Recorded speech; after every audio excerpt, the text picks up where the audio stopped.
Mi nombre es Almudena, tengo 68 años, y en el preciso instante en que esta historia comienza, me encontraba en el asiento trasero de un taxi, viendo los muros de bugambillas y las cúpulas de Talavera de mi amada Puebla desfilar por la ventanilla. El coche, un sedán anónimo con un discreto aroma a pino, se movía con una lentitud que parecía deliberada, como si el propio destino quisiera darme más tiempo para reconsiderar el viaje. Cada bache en el empedrado del centro histórico era una pequeña sacudida que me recordaba la fragilidad de mis huesos y la aún mayor fragilidad de mi corazón.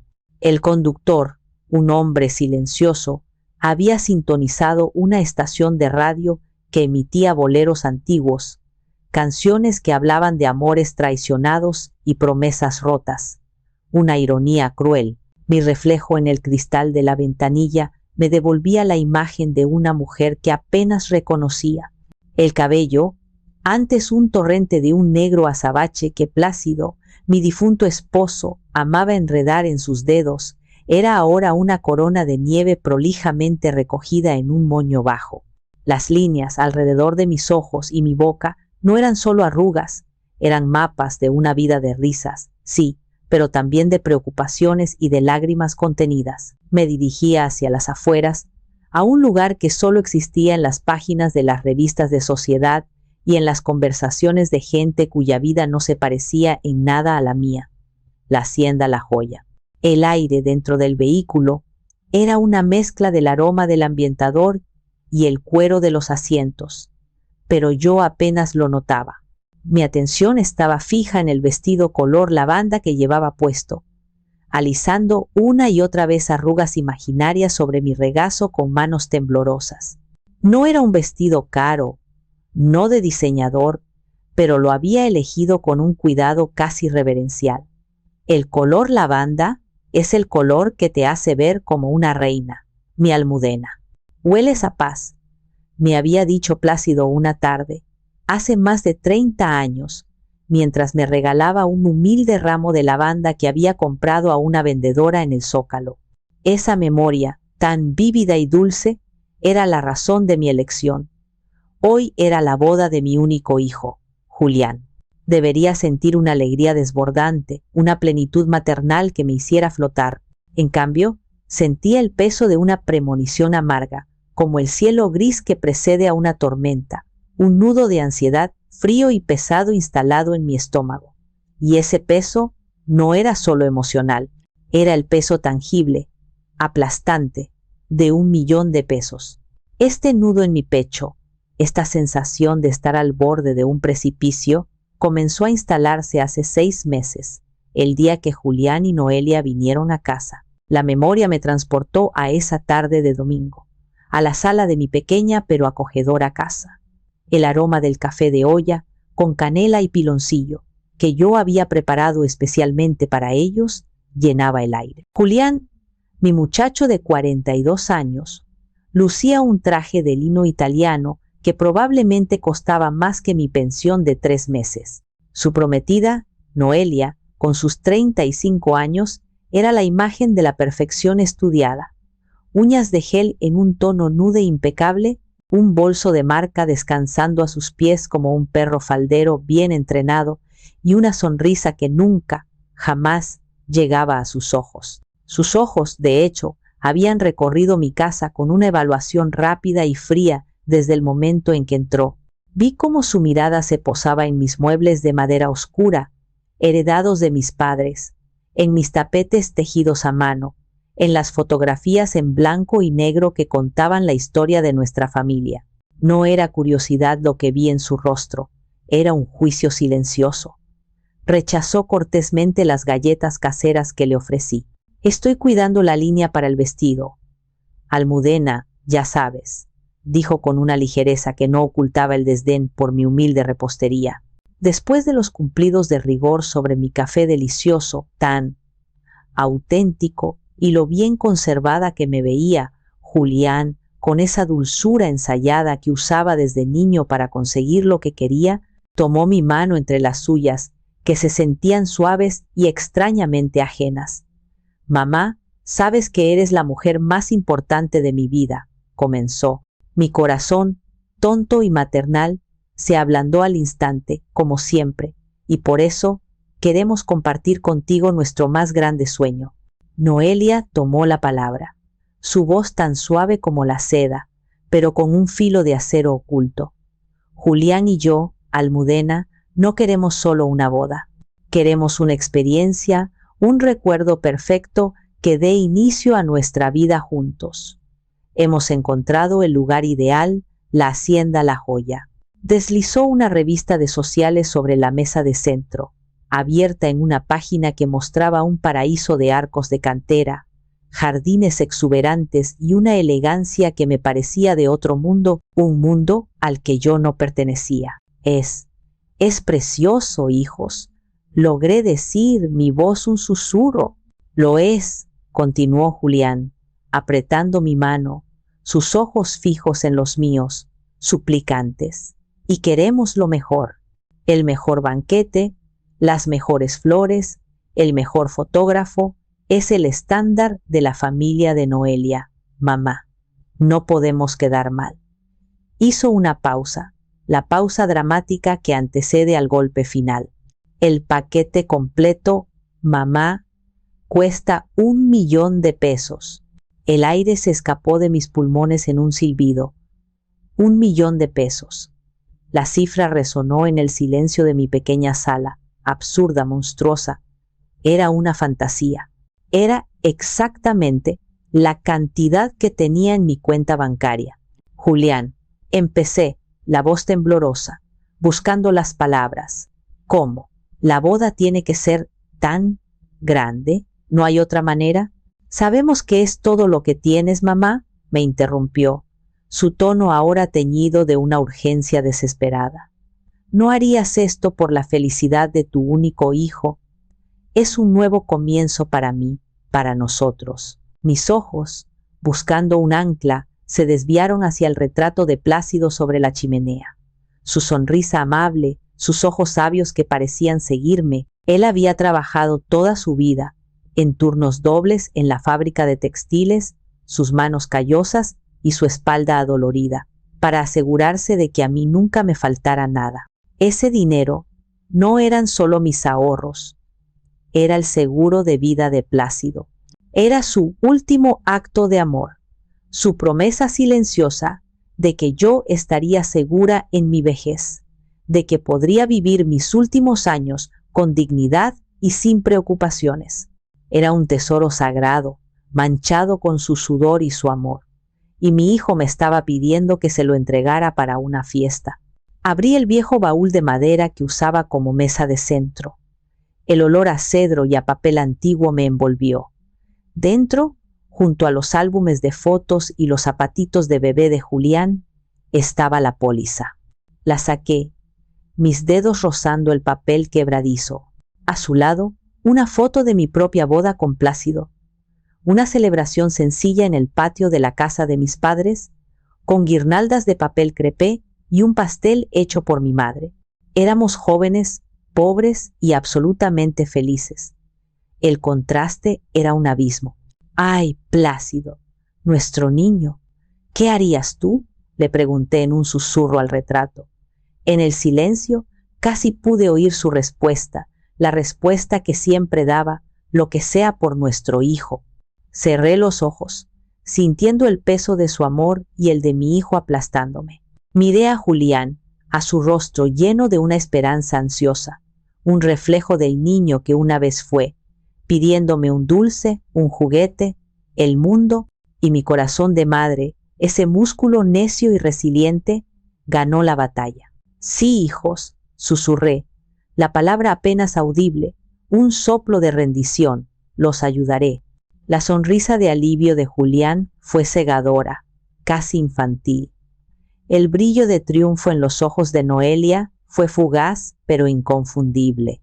Me abrazaron, me llenaron de promesas de gratitud eterna, de que sería la invitada de honor, de que nunca olvidarían este sacrificio. Pero cuando se fueron, dejándome sola en el silencio de mi sala, sentí el peso de mi decisión. Había entregado el último regalo de mi esposo, la seguridad de mi futuro, por un sueño que ni siquiera era mío. El taxi se detuvo frente a un imponente portón de hierro forjado. «Hemos llegado, señora. Hacienda La Joya». La voz del conductor me sacó de mi ensimismamiento. El peso que había sentido hacía 6 meses seguía ahí, más pesado que nunca. Alicé mi vestido lavanda una última vez. Respiré hondo y salí del coche para enfrentarme a la fiesta que había costado el alma de mi pasado y la paz de mi futuro.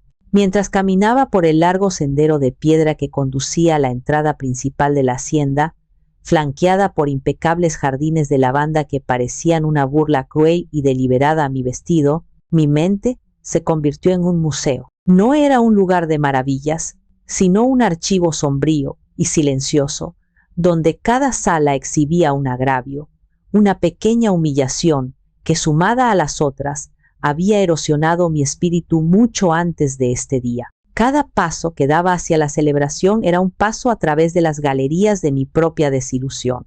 La primera sala, la más reciente y dolorosa, era la exhibición del vestido. La memoria era nítida, grabada con el ácido de la decepción. Hacía 2 meses, después de una búsqueda agotadora por las tiendas del centro de Puebla, había encontrado mi vestido en una pequeña boutique familiar. No era de una marca famosa, pero la tela era de una calidad exquisita y el corte era clásico, honrando mi edad sin hacerme parecer anticuada. Me sentí hermosa, digna. Cuando me miré en el espejo de la tienda, por un momento vi un destello de la mujer joven que fui. Recordé a Plácido y su cumplido. Ese color te hace ver como una reina, mi Almudena, y una sonrisa genuina, la primera en mucho tiempo, se dibujó en mi rostro. Con un orgullo casi infantil, le envié una foto a Noelia, esperando, tontamente, compartir un momento de complicidad con mi futura nuera. Esperé una llamada, un mensaje entusiasta, algo que se pareciera a la calidez familiar. Lo que recibí, horas después, fue un texto frío y lacónico que apareció en mi teléfono con un pitido indiferente. Supongo que está aceptable. La palabra aceptable fue como una bofetada con guante de seda. No era una aprobación, era una concesión, un permiso a regañadientes. Pero lo peor vino después, en un segundo mensaje que siguió inmediatamente al primero. Solo no uses ese broche antiguo tuyo. Se ve muy anticuado. La plata es el metal de la boda. El código de vestimenta es moderno. No el oro viejo, el broche. Una pequeña filigrana de oro con una diminuta perla en el centro, delicada y sin pretensiones. Fue el primer regalo que Plácido me compró, con su primer sueldo completo de la fábrica. Gastó casi todo lo que tenía. Lo había llevado en cada ocasión especial de mi vida, el bautizo de Julián, nuestra boda de plata, el día que nos entregaron las llaves de nuestra casa. Incluso lo llevé en el funeral de Plácido, prendido discretamente en el interior de mi abrigo, cerca de mi corazón, como si su calor pudiera protegerme del frío de su ausencia. Era más que una joya. Era un talismán, un ancla a mi historia de amor. Y para Noelia era solo oro, viejo y anticuado. Ese día guardé el broche en su estuche de terciopelo y sentí que guardaba una parte de mí con él, una parte que Noelia había juzgado y descartado. La segunda sala de mi museo mental era la exhibición de los invitados. La planificación de la lista fue una lección de crueldad sutil, un ejercicio de poder disfrazado de logística. Con el corazón lleno de ilusión, le di a Julián una lista corta, escrita a mano en mi mejor caligrafía. No eran personas importantes ni influyentes. Eran mi gente, mi hermana Teodora, la única familia de sangre que me quedaba, mis 2 primas más cercanas, con las que crecí, y mi comadre, la madrina de Julián. Mujeres que me habían visto criar a mi hijo, que habían celebrado sus logros como si fueran propios y habían secado mis lágrimas en los momentos más oscuros. La llamada de Noelia llegó 2 días después. Su voz era melosa, falsamente conciliadora, el tono que usaba para dar malas noticias sin parecer la villana. Almudena, querida, hemos estado revisando la lista y, bueno, el espacio en la hacienda es limitado, ya sabes. Queremos un ambiente íntimo y cohesivo. Hizo una pausa, permitiendo que la implicación flotara en el aire. Hemos pensado que, para que tus invitadas se sientan más cómodas, podríamos sentarlas juntas en una mesa al fondo, cerca del jardín. Así podrán platicar a gusto entre ellas, sin sentirse fuera de lugar con los amigos de la oficina y nuestros socios. ¿No te parece una buena idea? La entendí perfectamente, discreta, cómoda entre ellas. Fuera de lugar eran eufemismos para segregada, apartada, indeseable. Mis personas, las raíces de Julián, las mujeres que representaban su historia, estaban siendo relegadas al rincón de los parias para no contaminar su fiesta elegante. Me sentí abrumada por la vergüenza, no de mi familia, sino de la situación. Cancelé las invitaciones yo misma, inventando una excusa torpe sobre la falta de espacio, sintiendo el ardor en mis mejillas. Teodora, mi hermana, que me conocía mejor que nadie, no me creyó. Te están aislando, Almudena, te están haciendo invisible, y tú se lo permites. Su voz no era de enojo, sino de una profunda tristeza. La tercera y última sala era la exhibición del regalo. Quería ofrecerles algo personal, algo hecho con amor, un puente entre mi mundo y el de ellos. Pasé semanas, noche tras noche, bordando a mano un juego de manteles de lino fino con sus iniciales J y N, entrelazadas en un elegante diseño con hilo de plata. Era una tradición en nuestra familia. Mi madre me había enseñado, y yo soñaba con enseñarle algún día a la esposa de Julián. Se los entregué en una de sus raras y breves visitas a Puebla. Noelia lo examinó con la punta de los dedos, como si temiera contaminarse. ¡Qué detalle tan rústico, Almudena! Muy tradicional, dijo.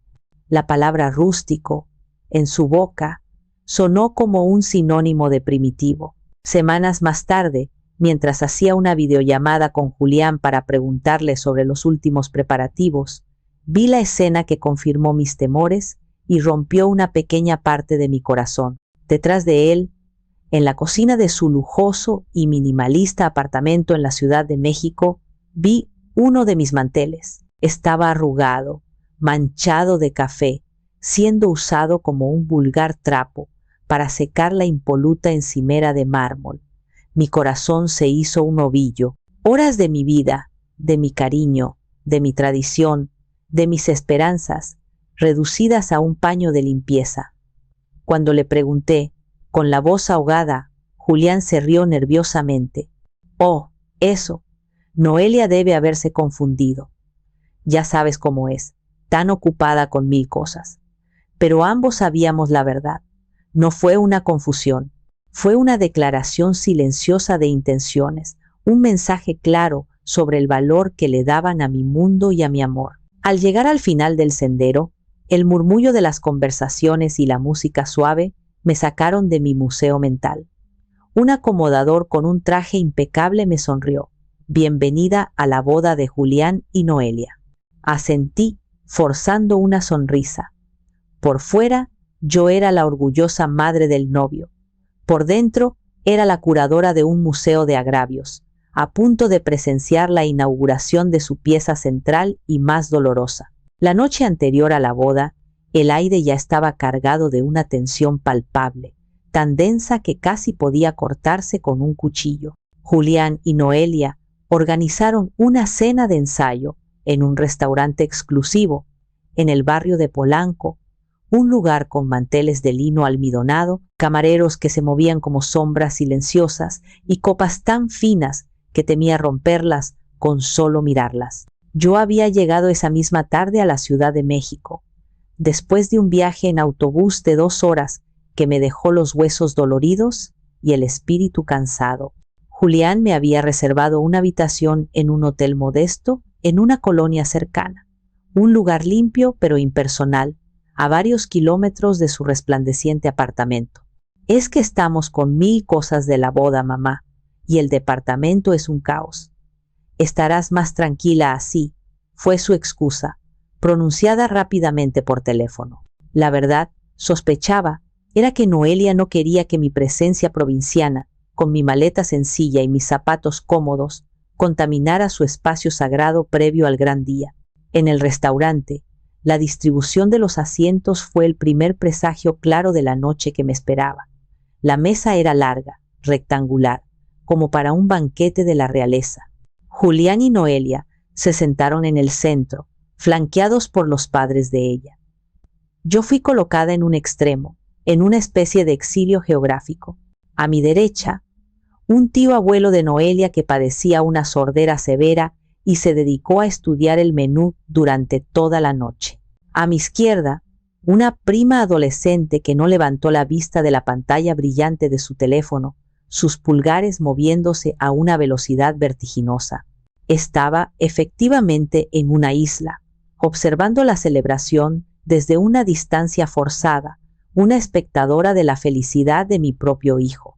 Desde mi puesto de observación, veía a Julián en el centro de todo. Reía a carcajadas con su futuro suegro, un hombre corpulento de traje brillante y un reloj de oro que destellaba con cada gesto expansivo. Vi a Julián levantar su copa para brindar y la luz del candelabro arrancó un brillo de su propia muñeca. Reconocí el reloj al instante. Era un modelo carísimo de una marca suiza del que me había hablado con anhelo hacía meses.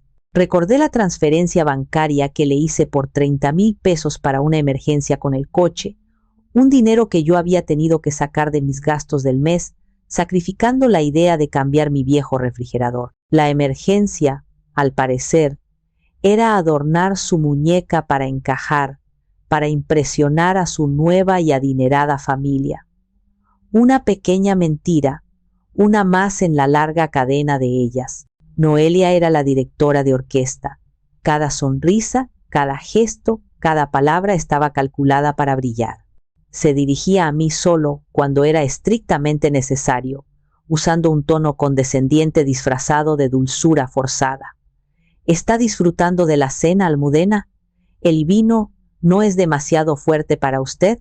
Me trataba como a una anciana senil que necesitaba supervisión, no como a la mujer que estaba financiando todo aquel despliegue de lujo. En un momento, en un intento desesperado por conectar, por ser parte de la conversación, me uní a un tema sobre viajes a Europa. A Plácido y a mí siempre nos hizo ilusión conocer España. Comenté con una sonrisa nostálgica, mi voz sonando extrañamente alta en una pausa de la conversación. Él decía que queríamos caminar por el pueblo de sus abuelos en Asturias. Noelia me interrumpió con una risita cristalina, tan afilada como el hielo. ¡Ay, qué tierno! Una historia muy pintoresca. Pero ahora la gente prefiere destinos más vibrantes, ¿no cree? Nosotros estamos pensando en Japón para la luna de miel. Es tan chic, tan diferente. Con una sola frase, había descartado mi sueño como algo anticuado, una anécdota irrelevante de gente de pueblo. El resto de la mesa asintió, y la conversación siguió, sobre hoteles boutique en Tokio y templos antiguos, dejándome atrás una vez más, varada en mi pequeña isla de silencio. Más tarde, esa noche, en la soledad de mi impersonal habitación de hotel, con el zumbido del aire acondicionado como única compañía, llamé a mi nieto, Benicio. Él era el único ancla que me quedaba con el Julián que yo recordaba, el hijo de su primer y fallido matrimonio, un joven de 19 años con una sensatez y una empatía impropias de su edad. ¿Cómo estás, abuela?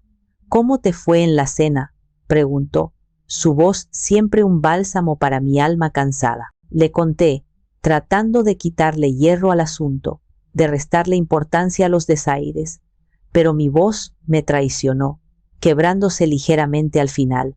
Él suspiró al otro lado de la línea, un suspiro de frustración y tristeza. Abuela, lo sé. Escuché a Noelia hablar por teléfono con una de sus damas de honor esta tarde. Se reían, hizo una pausa y supe que lo que venía me iba a doler. Decía que esperaba que mañana no hicieras un drama de pueblo y que ojalá tu ropa no desentonara demasiado. Cerré los ojos con fuerza, el teléfono apretado contra mi oreja. Así que eso era yo para ella. Un drama de pueblo, una mancha potencial en su lienzo perfecto, una preocupación estética. Por favor, cuídate mucho mañana, abuela, insistió Benicio, su voz llena de una genuina preocupación. No dejes que te hagan sentir mal. Tú vales más que todos ellos juntos. Y no lo digo solo porque seas mi abuela. Colgué el teléfono con una mezcla de gratitud infinita por mi nieto y una profunda y desoladora tristeza. La tormenta nos estaba acercando. Ya estaba aquí, rugiendo silenciosamente a mi alrededor. Y yo estaba parada justo en el centro, sin paraguas y sin a dónde correr. Solo me quedaba esperar el impacto del rayo, que, ahora lo sabía, era inevitable. De vuelta al presente, parada frente a la majestuosidad de la hacienda La Joya, sentí el peso de esa premonición cumplida. El acomodador, un joven de sonrisa ensayada, me guió a través de los arcos de piedra hacia un patio interior donde los invitados ya se congregaban como un enjambre de abejas elegantes. El lugar era abrumadoramente hermoso, una belleza tan perfecta que parecía artificial. Una fuente de cantera, labrada con figuras de sirenas y peces, murmuraba en el centro, y el agua captaba los rayos del sol poniente, convirtiéndolos en diamantes líquidos. Estaba rodeada de macetones de barro bruñido, rebosantes de flores exóticas, flores cuyos nombres yo desconocía, pero cuyo perfume intenso se mezclaba con el olor a tierra mojada y a lujo. Columnas de madera tallada, oscuras y macizas por el paso de los siglos, sostenían los techos de teja roja, y por todas partes, los arreglos de flores blancas y lavanda, atados con cintas de seda importada, proclamaban la opulencia del evento. Cada detalle, desde las copas de cristal cortado que ofrecían los meseros con guantes blancos, hasta las guirnaldas de luces cálidas que ya se preparaban para iluminar la noche, era un recordatorio silencioso y punzante del cheque que yo había firmado. El legado de Plácido, el fruto de su vida de trabajo, se había transformado en todo esto. Un escenario impecable para la vanidad de Noelia, una puesta en escena grandiosa en la que yo era poco más que un fantasma financiero. Me sentí inmediatamente fuera de lugar como una pieza de un rompecabezas equivocado. Las otras invitadas, mujeres de la edad de Noelia y de su madre, vestían sedas y linos de diseñador. Sus joyas brillaban con una discreción que gritaba riqueza y sus conversaciones eran un murmullo sofisticado, salpicado de nombres de marcas y destinos de vacaciones. Mi vestido lavanda, que en Puebla me había parecido tan elegante y digno, aquí se sentía modesto, casi humilde, como una flor silvestre en un jardín de orquídeas de invernadero. Mi bolso de piel, un regalo de Julián de hacía varios años, y mi mejor accesorio, parecía gastado y anticuado en comparación con los pequeños y geométricos bolsos de marca que colgaban de los brazos de las demás. Busqué a mi hijo con la mirada, anhelando un rostro familiar que me anclara en ese mar de extraños. Lo encontré cerca de la fuente, hablando animadamente con un grupo de hombres de negocios, amigos de su suegro. Se le veía cómodo, integrado en su elemento, bebía champán y gesticulaba con la mano en la que lucía su reloj nuevo y caro. Nuestros ojos se encontraron por un instante a través del patio. Le sonreí. Una sonrisa amplia, un gesto de amor y apoyo maternal que me nació del alma.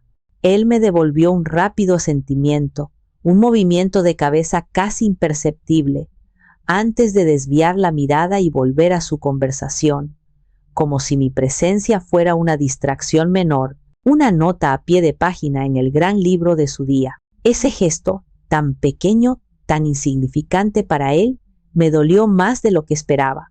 No esperaba que cruzara el patio corriendo para abrazarme, no en medio de sus importantes invitados, pero sí anhelaba una señal, un saludo cálido, un guiño cómplice, un reconocimiento de que su madre, la mujer que le dio la vida y que estaba pagando por este día de ensueño, había llegado. En lugar de eso, recibí la indiferencia de un conocido casual, el tipo de saludo que se le da a alguien con quien te cruzas en la calle. Una mesera se me acercó, su charola de plata flotando como por arte de magia. ¿Una copa de champán, señora? Su sonrisa era profesional, impersonal. Gracias, señorita. Acepté, tomando la copa con una mano que temblaba ligeramente, agradecida por tener algo que sostener. Me quedé sola, de pie junto a una columna de cantera, sintiendo su fría aspereza contra mi espalda. Observé el ir y venir de los invitados. Nadie se me acercó, nadie me habló. Era un fantasma en la fiesta que yo misma había hecho posible. Vi a los padres de Noelia recibir a los invitados en la entrada del patio, actuando como los verdaderos anfitriones, como si fueran los reyes de la corte, riendo y abrazando. Vi a las damas de honor, un enjambre de risas y vestidos de seda idénticos, revoloteando alrededor de la novia que aún no había hecho su aparición. Y yo, la madre del novio, era una extraña, una invitada invisible. Bebí un sorbo de champán. Las burbujas me rasparon la garganta. En ese momento, una verdad fría y desoladora se instaló en mi corazón. Yo no era la anfitriona, ni siquiera una invitada de honor. Era la patrocinadora. Y mi función, al parecer, ya había terminado en el momento en que el dinero fue transferido. Ahora solo se esperaba de mí que me mantuviera en silencio, que sonriera para las fotos obligatorias y sobre todo que no estorbara. Acto 2. La gota que derramó el vaso. La ceremonia fue impecable, tan hermosa y vacía como una flor de seda. Se llevó a cabo en un rosedal al fondo de la hacienda, justo cuando el sol comenzaba su descenso. Julián y Noelia intercambiaron votos bajo un arco rebosante de rosas blancas y eucalipto, con la luz dorada de la tarde filtrándose a través de los árboles. Recitaron palabras de amor eterno que, yo sabía, habían sido escritas por un especialista en votos matrimoniales que Noelia había contratado. Sus voces resonaban con una emoción perfectamente calibrada, como actores en el clímax de una obra de teatro. Lloré, por supuesto. ¿Qué madre no llora en la boda de su hijo? Pero mis lágrimas eran complejas. Lloré por el recuerdo del niño que fue Julián, con sus rodillas raspadas y su sonrisa chimuela. Lloré por el hombre ambicioso y desconocido en que se había convertido. Y lloré por la distancia insalvable que ahora, con cada palabra ensayada, se abría entre nosotros. Después del sí, acepto y el beso cinematográfico, los recién casados caminaron por el pasillo entre una lluvia de pétalos blancos, sonriendo a la cámara, ya no a los invitados. La recepción comenzó en los jardines principales, y con ella, el ritual más importante para Noelia, el verdadero sacramento de su unión. La sesión de fotos, el fotógrafo, un joven artista, con un aire de importancia y un ejército de asistentes, orquestaba cada toma como un general de batalla. Primero, los novios solos, en una serie interminable de poses románticas que parecían sacadas de un catálogo de perfumes. Junto a la fuente, bajo los arcos, contra los muros cubiertos de hiedra.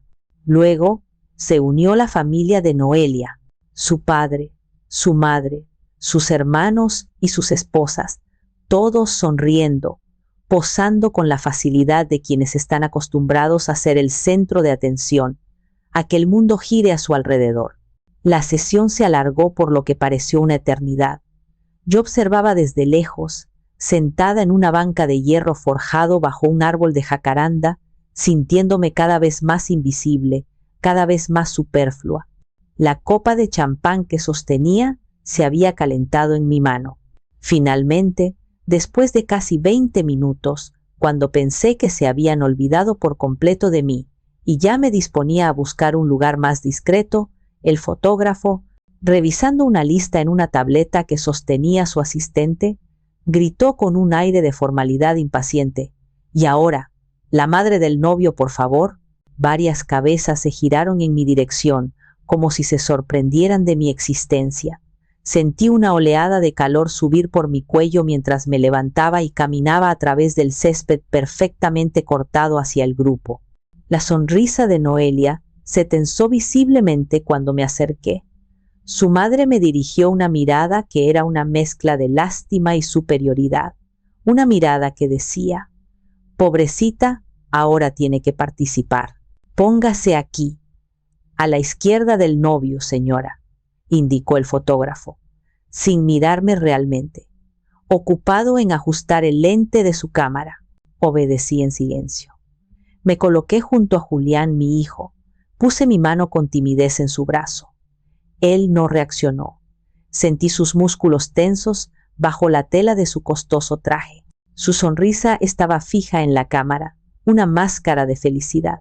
No se inclinó hacia mí, no me susurró una palabra de aliento, no me dio ni el más mínimo gesto de bienvenida. Era como estar al lado de una hermosa y fría estatua de cera. Muy bien, todos juntos ahora. Piensen en algo maravilloso. Sonrían, ordenó el fotógrafo. Forcé la mejor sonrisa que pude, tratando de proyectar la alegría que se suponía debía sentir, pero sentía que mis labios temblaban. El fotógrafo disparó varias veces, el flash de la cámara cegándome momentáneamente. Perfecto. Ahora una solo con los novios y la madre, dijo, despachando al resto de la familia de Noelia con un gesto. Los padres y hermanos de Noelia se apartaron, formando un semicírculo de espectadores. Me quedé sola con la feliz pareja, bajo el escrutinio de todos. El fotógrafo nos indicó que nos acercáramos más. Más juntos, por favor. Un poco más de calor humano, señora. Un pasito a su derecha, pegüese a su hijo. Obedecí, sintiéndome como una marioneta. Al dar el pequeño paso, el borde de mi chal de seda, un tejido fino y delicado que había sido de mi madre, se deslizó y rozó la falda del voluminoso vestido de Noelia. Fue un contacto etéreo, tan ligero como el ala de una mariposa, un roce accidental e insignificante. No hubo mancha, no hubo tirón, no hubo absolutamente nada. Un observador casual ni siquiera lo habría notado. Pero Noelia, cuyos sentidos parecían estar afinados para detectar cualquier imperfección, cualquier átomo fuera de lugar en su día perfecto, lo sintió. Su cuerpo se puso rígido al instante, como si hubiera recibido una descarga eléctrica. Su sonrisa se desvaneció, reemplazada por una máscara de incredulidad y furia. Sus ojos bajaron para inspeccionar el punto exacto donde mi chal la había tocado, como si yo la hubiera contaminado con la lepra. Y entonces abrió la boca y el mundo, mi mundo, se detuvo. El aire se congeló. La sonrisa del fotógrafo vaciló, su dedo suspendido sobre el disparador. El murmullo de los invitados cercanos se detuvo abruptamente. Lo que salió de la boca de Noelia no fue un susurro, no fue una queja discreta. Fue un grito, una exclamación aguda y venenosa que cortó la atmósfera festiva como un cuchillo de hielo, diseñada no solo para expresar su disgusto, sino para humillar, para marcar territorio. Cuidado, siseó, su voz vibrando, con una ira tan desproporcionada que parecía teatral, pero la malicia en sus ojos era absolutamente real. No me toques con esa ropa barata. Vas a arruinar el encaje de diseñador. Las palabras quedaron suspendidas en el aire, feas, brutales, colgando como murciélagos en la luz dorada de la tarde. Ropa barata. Me miré mi vestido lavanda, el vestido que había elegido con tanto cariño, el color que a Plácido le encantaba, el vestido que representaba mi mejor esfuerzo por encajar. De repente me sentí desnuda, expuesta, juzgada y sentenciada por un tribunal de seda y diamantes. La tela, que momentos antes me parecía elegante, ahora se sentía como un saco de arpillera. El fotógrafo, visiblemente incómodo y ansioso por reanudar su trabajo, bajó la cámara. Todo está bien, no ha pasado nada, el vestido está perfecto, intentó mediar, su voz sonando falsa y nerviosa. Pero Noelia no había terminado. El veneno, una vez liberado, necesitaba salir por completo.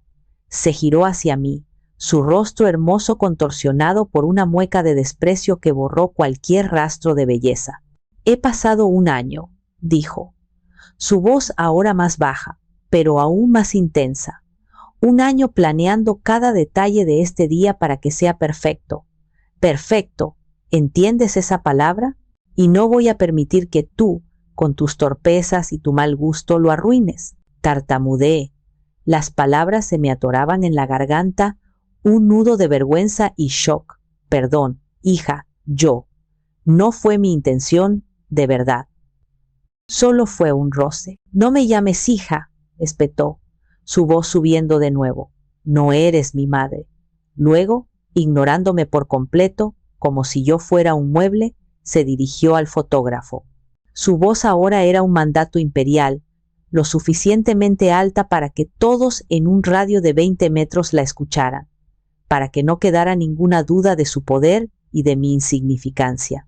Y entonces pronunció la frase que se grabaría a fuego en mi memoria, la frase que demolió los últimos vestigios de mi esperanza, la frase que lo cambiaría todo: «Saquen a esta señora de mis fotos». Hizo una pausa dramática, sus ojos barriendo a la audiencia cautiva, asegurándose de que todos fueran testigos de su autoridad. «Noquiero que su apariencia de pueblo arruine la estética de mi boda perfecta». Apariencia de pueblo. La humillación fue total, absoluta, quirúrgicamente precisa.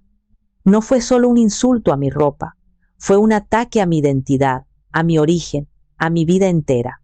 Era la suma de todos los desprecios, de todas las miradas condescendientes, de todos los gestos de superioridad, condensada en una sola frase brutal y pública. Sentí las miradas de los invitados sobre mí, algunas de lástima, otras de curiosidad morbosa. Me sentí como un insecto bajo un microscopio, una mancha en un lienzo inmaculado, un error que debía ser borrado. Mi rostro ardía como si me hubieran abofeteado, pero mis manos y mis pies estaban helados, como si la sangre se hubiera negado a circular. Quería que la tierra me tragara, que un agujero se abriera bajo mis pies y me llevara lejos de allí. En medio de mi aturdimiento, solo había una cosa que podía anclarme, una última y desesperada esperanza a la que aferrarme. Mi hijo. Busqué su rostro, esperando, rezando por encontrar en él la indignación, la defensa, el amor de un hijo por su madre.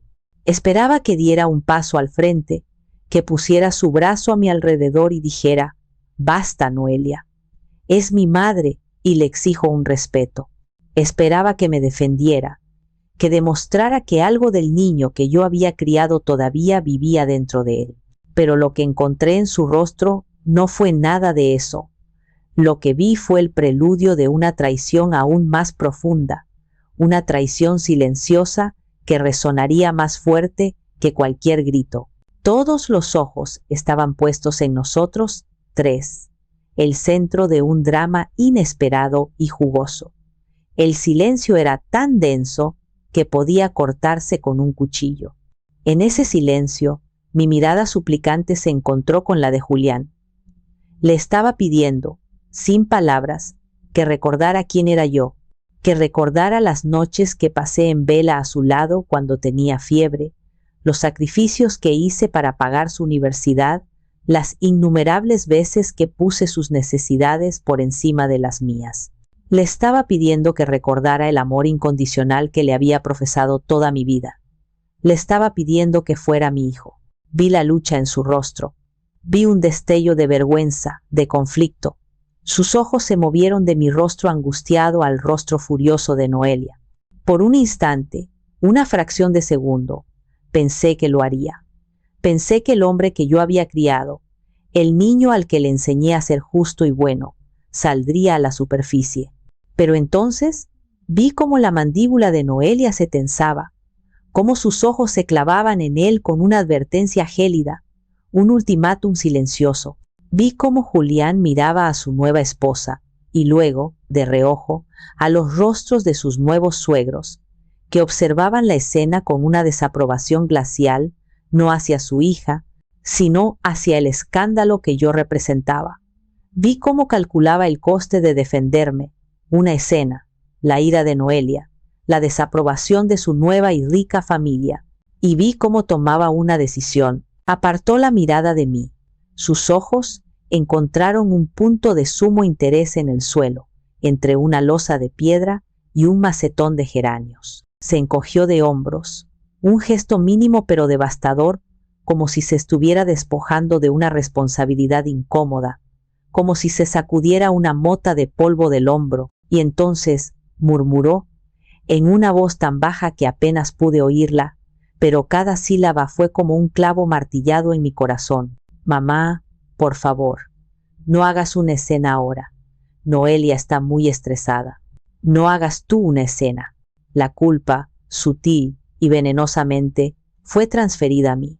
No era la crueldad de Noelia el problema, era mi reacción potencial. No era su grito la ofensa, era mi posible llanto el que resultaría inconveniente, era mi dolor el que estorbaba. En ese momento entendí que ya no era su madre a sus ojos, era un problema que debía ser gestionado, una situación embarazosa que debía ser contenida para que la fiesta pudiera continuar. El fotógrafo, desesperado por disolver la situación y volver a su trabajo, carraspeó ruidosamente.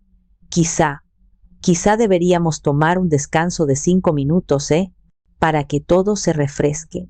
Julián asintió con una gratitud patética, sin atreverse a mirarme.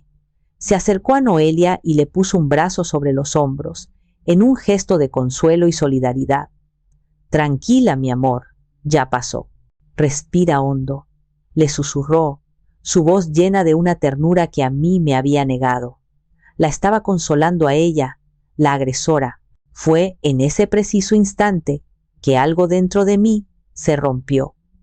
No fue un estallido ruidoso, sino un chasquido sordo y definitivo, como un hueso viejo que finalmente cede a la presión. Fue el sonido del último hilo de mi amor incondicional y ciego rompiéndose. Fue el sonido de mi corazón, finalmente rindiéndose. El legado de Plácido, su último regalo de amor, el dinero que debía garantizar mi paz, había sido entregado para financiar el espectáculo de mi propia humillación con el consentimiento silencioso y cobarde de mi único hijo. El amor no se había acabado. El amor de una madre es una cosa tenaz y extraña. Pero la esperanza, sí. La esperanza de que, bajo el traje caro y la ambición desmedida, todavía existiera el niño que yo había criado. Esa esperanza murió allí, en ese jardín impecable, bajo la mirada de docenas de extraños. Y con la muerte de esa esperanza, nació algo nuevo, una calma fría, una claridad tan afilada como un trozo de cristal roto. Ya no había nada que esperar, nada que perdonar, nada que justificar. Solo había una verdad desnuda y brutal, y esa verdad, por dolorosa que fuera, era, en última instancia, liberadora. Me había liberado de la obligación de seguir amando a un espejismo. Sin decir una palabra más, me di la vuelta. No hubo lágrimas, no hubo reproches, solo un silencio digno que era, en sí mismo, una respuesta. Sentí la mirada de Julián en mi espalda, quizás una mezcla de alivio y una punzada de culpa tardía. Sentí la mirada triunfante de Noelia. No me importó. El poder que tenían sobre mí se había desvanecido en el instante de la traición. Caminé con la espalda tan recta como mis 68 años me permitían, un acto de desafío silencioso. Atravesé el patio, pasando entre los grupos de invitados que ahora murmuraban y evitaban mi mirada, partiéndolos como el Moisés de mi propia desolación. Cada paso era firme, decidido, alejándome de la mentira y caminando hacia una verdad incierta pero mía. Llegué al imponente portón de la hacienda. El mismo acomodador que me había dado la bienvenida ahora me miraba con una expresión de compasión incómoda, como si supiera que había presenciado algo terrible. «Señora, ¿se encuentra bien? ¿Necesita algo?», preguntó en voz baja. «Necesito un taxi, por favor». «De regreso a Puebla», respondí, mi voz sorprendentemente estable, desprovista de cualquier temblor. Mientras esperaba, me apoyé en uno de los pilares de piedra, sintiendo su superficie fría y rugosa contra mi palma. El sol comenzaba a descender, tiñendo el cielo de tonos anaranjados y púrpuras, una belleza indiferente a mi dolor. Dentro de la hacienda, la música comenzó a sonar de nuevo, una melodía suave y optimista, un intento forzado de restaurar la normalidad, de borrar mi incómoda presencia de la memoria colectiva. Escuché una ovación. Probablemente anunciaban el primer baile de los novios. La fiesta continuaba sin mí. De hecho, probablemente continuaba mejor sin mí. El taxi llegó, un Tsuru modesto que contrastaba con los Audis y BMW que llenaban el estacionamiento. El conductor, un hombre mayor con un rostro amable y surcado de arrugas, me abrió la puerta con una cortesía natural. Una vez dentro, el silencio del coche fue un bálsamo. Mientras nos alejábamos, miré por última vez las luces brillantes de la hacienda La Joya, que parpadeaban como estrellas falsas en la creciente oscuridad. No sentí tristeza. Sentí una extraña sensación de ligereza, como si me hubiera quitado un peso de encima que llevaba años cargando sin darme cuenta. El peso de la esperanza no correspondida. El viaje a Puebla fue silencioso. Las lágrimas que no habían salido en la hacienda comenzaron a brotar ahora, silenciosas y calientes, rodando por mis mejillas sin que yo hiciera ningún esfuerzo por detenerlas. Pero no eran lágrimas de autocompasión, eran lágrimas de luto. Estaba de luto por el hijo que había perdido, no hoy, sino gradualmente, a lo largo de los años, en una lenta hemorragia de valores y afecto que yo me había negado a ver. Estaba de luto por los años de sacrificio ciego, por haber regado una planta que solo daba frutos amargos. A mitad de camino, en la oscuridad de la autopista, las lágrimas cesaron. La calma fría regresó, y con ella, la claridad. Saqué mi teléfono del bolso. La pantalla se iluminó, mostrándome una foto de Benicio, mi nieto, sonriendo en su graduación de la preparatoria. Él era la prueba de que el amor verdadero y desinteresado todavía existía en mi familia. Él era mi norte. Busqué en mis contactos, no el de Julián, no el del banco todavía, el de mi hermana Teodora. Marcé. Ella contestó al primer tono, como siempre. Almudena, ¿qué pasa? ¿Estás bien? Es temprano. Tenías razón, hermana, dije, mi voz firme, sin un atisbo de duda. Tenías razón en todo. Hubo un silencio al otro lado de la línea, un silencio cargado de comprensión y de años de advertencias no escuchadas. Se acabó, Teodora, continué, mi voz ganando fuerza con cada palabra. Se acabó de verdad. ¿Qué vas a hacer?, preguntó ella. Su voz una mezcla de preocupación y un apoyo incondicional que yo había dado por sentado durante demasiado tiempo. Voy a hacer lo que debí haber hecho hace mucho tiempo, respondí, mirando mi propio reflejo en la ventanilla oscura. Voy a elegirme a mí. Colgué.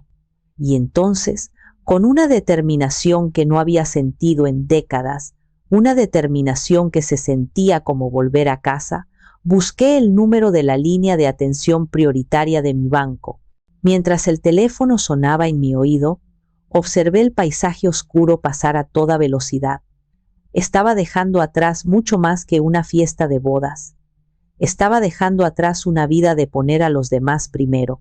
El tono de llamada fue reemplazado por la voz amable y profesional de una operadora. Respiré hondo. Había llegado el momento. Acto 3. La revelación. Llegué a mi casa en Puebla pasada la medianoche. El silencio de las habitaciones me recibió no como una ausencia, sino como una presencia reconfortante, un viejo amigo que me esperaba. Encendí una pequeña lámpara en la sala, y la luz ambarina y suave iluminó el retrato de Plácido sobre la chimenea. Sus ojos, capturados en un instante de felicidad hace tantos años, parecían mirarme con una comprensión infinita, como si supiera exactamente lo que había sucedido y lo que estaba a punto de hacer. No me cambié de ropa. Con el vestido lavanda aún puesto, me arrodillé frente al viejo baúl de madera que usaba como mesa de centro. Lo abrí. El olor a cedro y a recuerdos me envolvió. Dentro, junto a álbumes de fotos de cubiertas gastadas y los primeros zapatitos de lana de Julián, estaba la póliza del seguro de vida, el documento que representaba el $1.000.000. Lo tomé en mis manos. El papel se sentía frágil y sagrado. Perdóname, mi amor, susurré al retrato, y esta vez las lágrimas brotaron libremente, sin control, lágrimas de dolor, de liberación y de disculpa. Perdóname por haber estado dispuesta a entregar tu último regalo, tu sacrificio, a quienes no lo merecían, por haber confundido mi amor con mi ceguera. Pero ahora voy a usar tu regalo para honrarme a mí, para construir algo nuevo como tú siempre hubieras querido que hiciera. Con una sensación de paz que no había experimentado en meses, una paz que se sentía como una absolución, guardé el documento de nuevo en su lugar seguro. Fui a mi habitación, apagué el teléfono y me metí en la cama. Por primera vez en mucho tiempo, dormí profundamente, sin sueños, un sueño sin pesos ni premoniciones. Mientras yo dormía, en la hacienda La Joya, la fiesta llegaba a su fin en un crescendo de música, risas y copas vacías. Los últimos invitados se despedían entre abrazos efusivos y promesas de verse pronto. Julián y Noelia, agotados pero visiblemente eufóricos por el éxito de su evento del año, se retiraban a la suite nupcial que la hacienda ofrecía. La humillación de la tarde había sido convenientemente olvidada, barrida bajo la alfombra del champán caro y la música alta, relegada al estatus de una anécdota incómoda que ya se encargarían de reescribir. Justo antes de que la pareja se retirara, el licenciado Dionisio, el gerente de la hacienda, un hombre meticuloso y de rostro severo que parecía inmune a la frivolidad del evento, los interceptó en el vestíbulo con una sonrisa profesional que no llegaba a sus ojos. «Felicidades, señor y señora.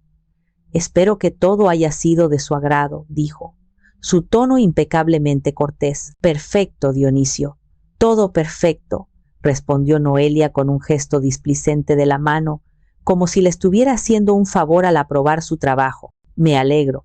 Solo un pequeño detalle administrativo que no quiero dejar para mañana», continuó el gerente, su sonrisa sin cambiar un ápice. «Hemos notado que la transferencia final por el saldo restante aún no se ha reflejado en nuestra cuenta. Es una suma considerable, y nuestro protocolo exige que todos los saldos queden liquidados al término del evento». Julián frunció el ceño, una arruga de fastidio apareciendo en su frente. «¿Mi madre no se encargó de eso? Se suponía que estaba programada para hoy. Probablemente es un retraso del banco.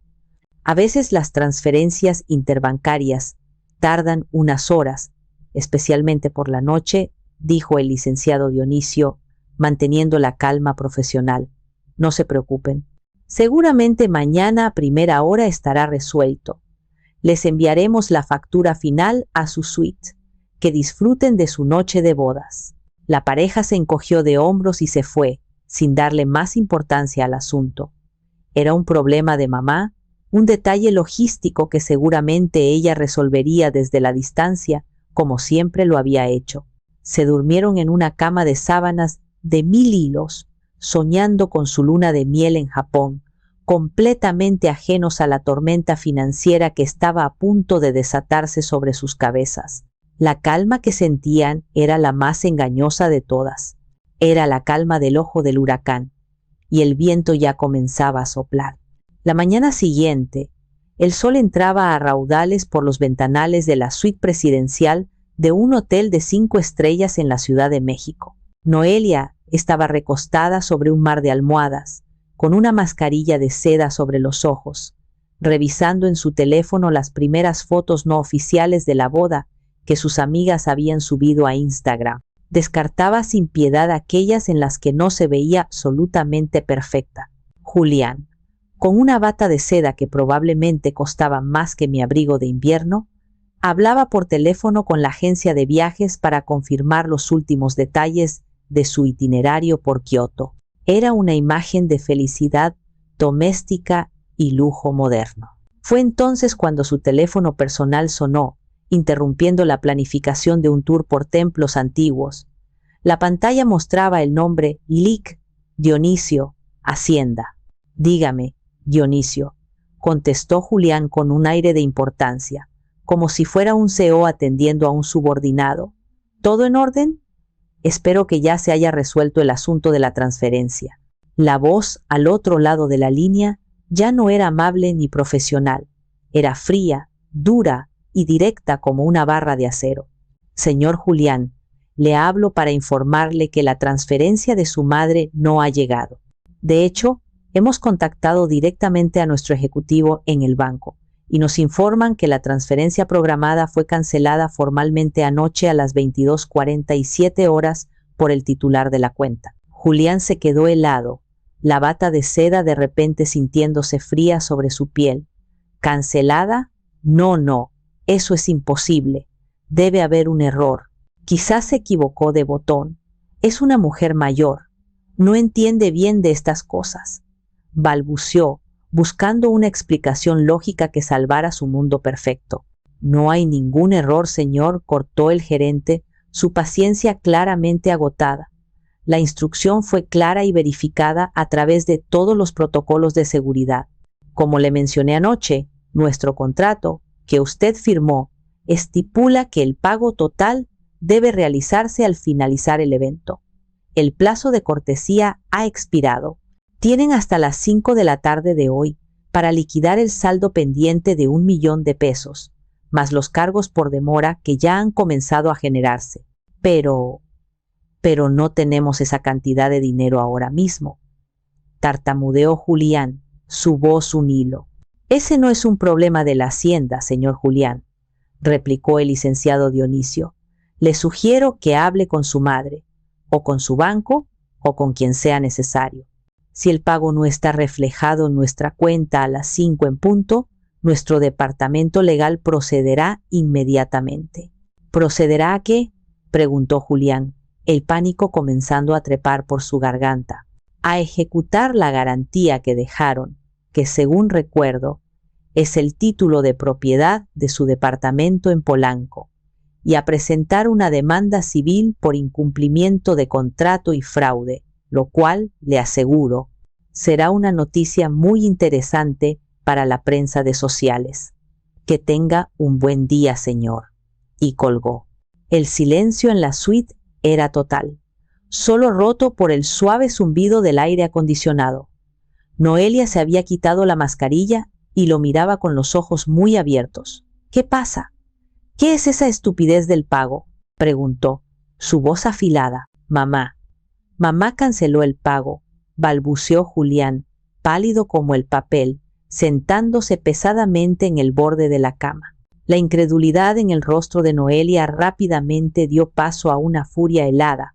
Esa vieja estúpida y resentida. Arréglalo, llama a tu madre y arréglalo ahora mismo. Dile que si no paga, la voy a... Julián, temblando, marcó mi número. Yo, en la paz de mi cocina en Puebla, con el teléfono recién encendido después de una noche de sueño reparador, vi su nombre en la pantalla y respiré hondo. Me preparé para la tormenta. Contesté. Mamá, ¿qué demonios hiciste?, gritó, sin siquiera un hola. Su voz era una mezcla de pánico y acusación. ¿Cómo pudiste hacernos esto? La gente de la hacienda nos está amenazando con demandarnos, con quitarnos el departamento. Dicen que cancelaste el pago. Dejé que terminara su diatriba, escuchando en silencio su pánico infantil.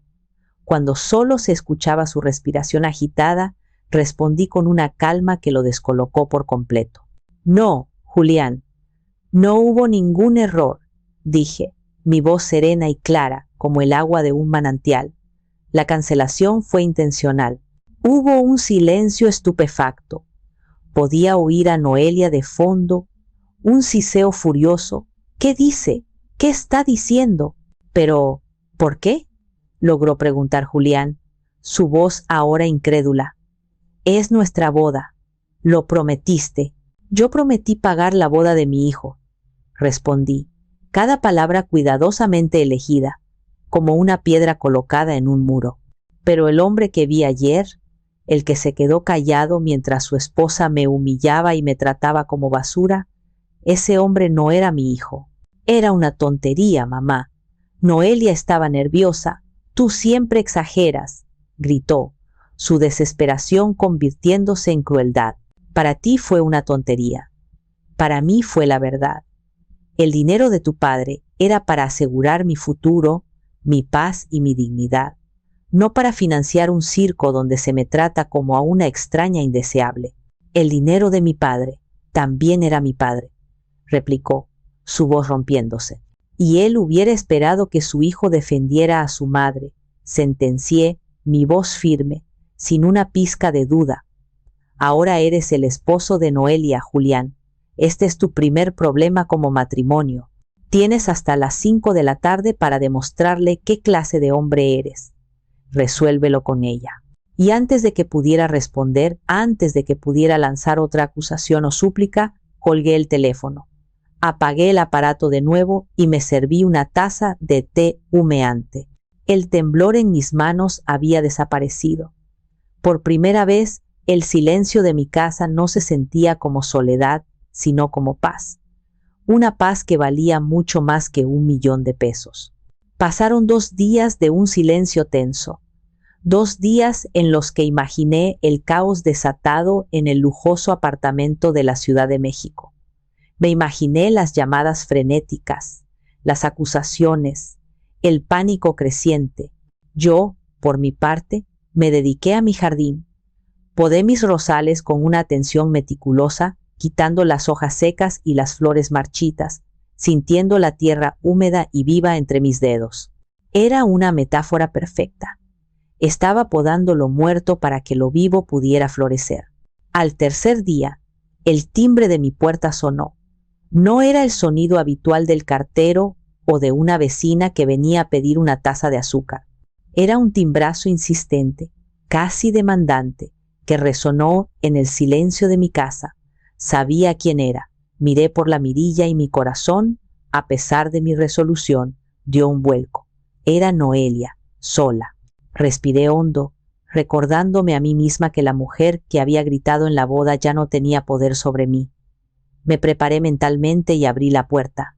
La mujer que estaba en mi umbral era una versión completamente diferente de la novia radiante o la esposa furiosa que había escuchado por teléfono. Llevaba unos vaqueros sencillos y una camiseta blanca, sin una gota de maquillaje. Sus ojos, normalmente delineados a la perfección, estaban rojos e hinchados, y su cabello, siempre impecable, estaba recogido en un moño desordenado.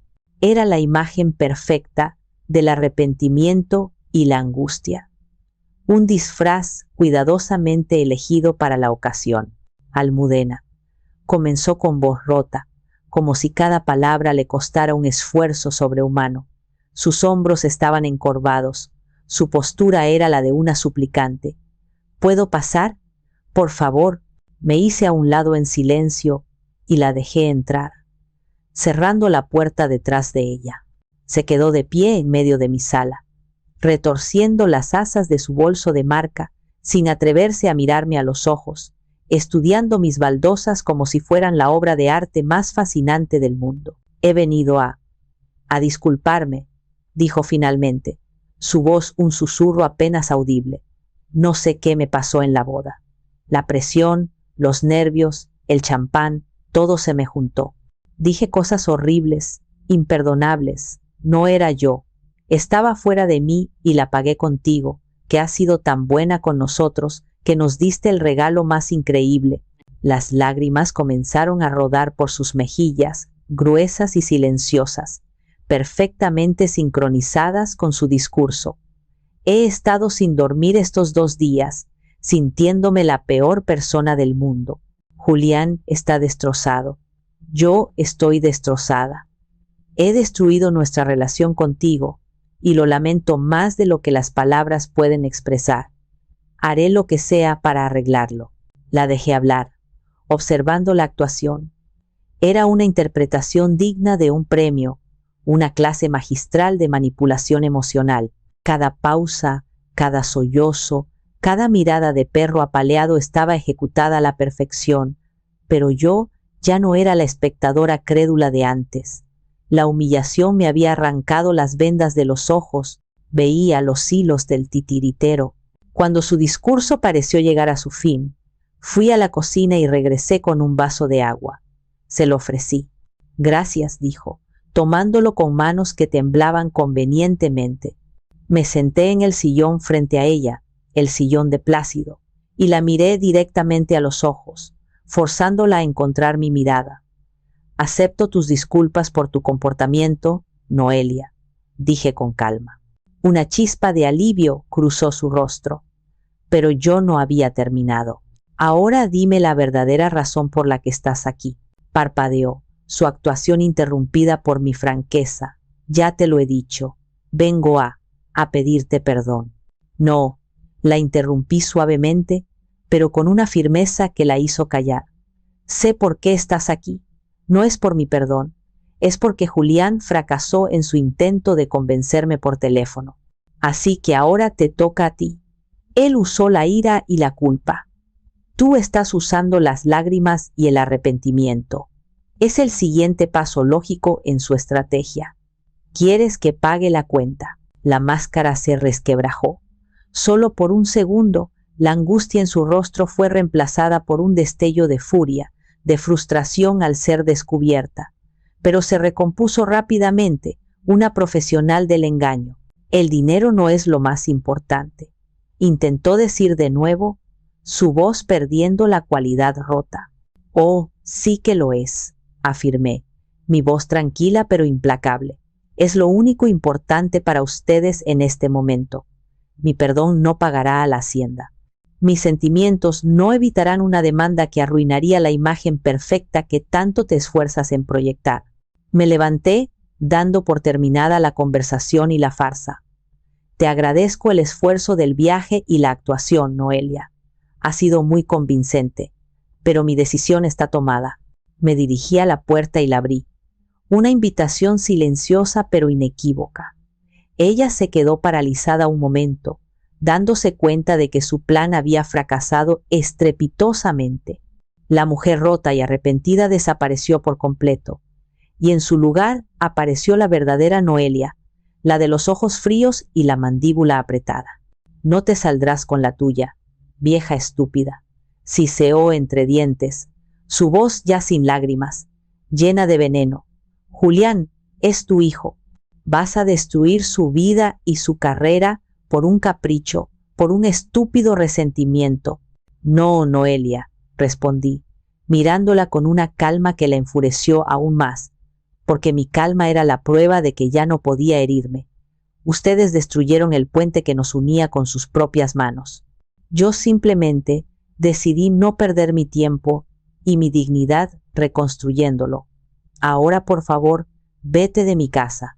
Salió dando un portazo que hizo temblar las ventanas, su teatro del arrepentimiento desmoronado, dejando tras de sí solo el hedor de su desesperación y su odio. Cerré la puerta y por primera vez sentí que mi casa volvía a ser un hogar seguro. Acto 4. El colapso y el renacimiento. Los días siguientes, a la visita de Noelia, mi casa se convirtió en mi santuario. Apagué el teléfono y me negué a responder a la puerta a menos que esperara a alguien.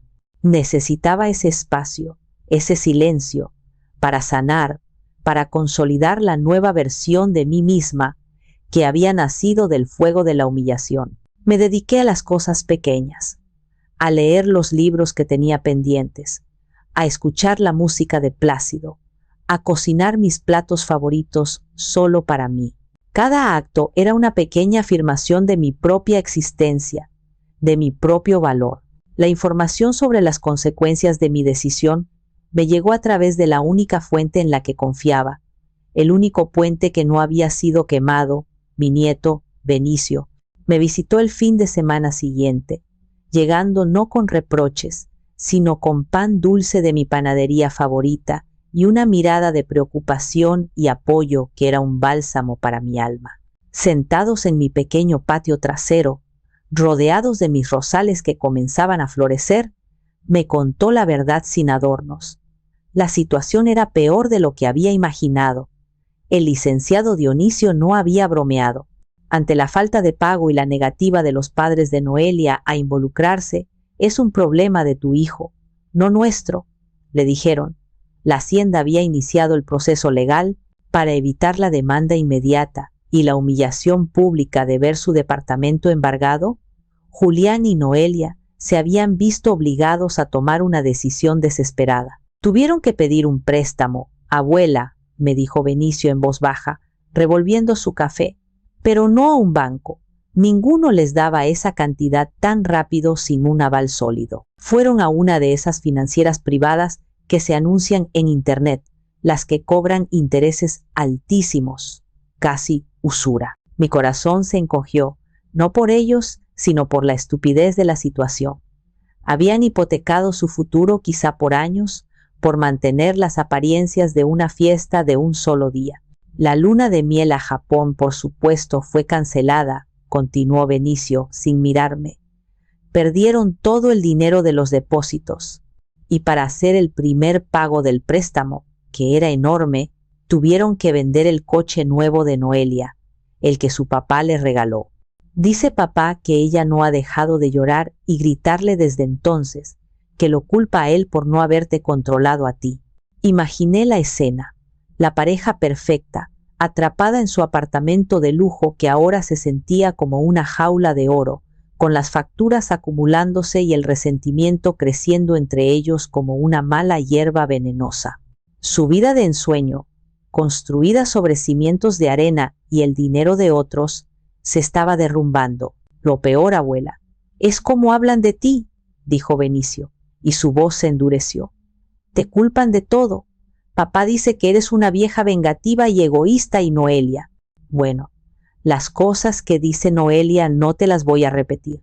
Han contado a toda su familia y amigos una versión distorsionada de la historia, una en la que tú les retiraste el apoyo en el último minuto por un berrinche, porque no eras el centro de atención. Asentí lentamente, absorbiendo la información sin sorpresa.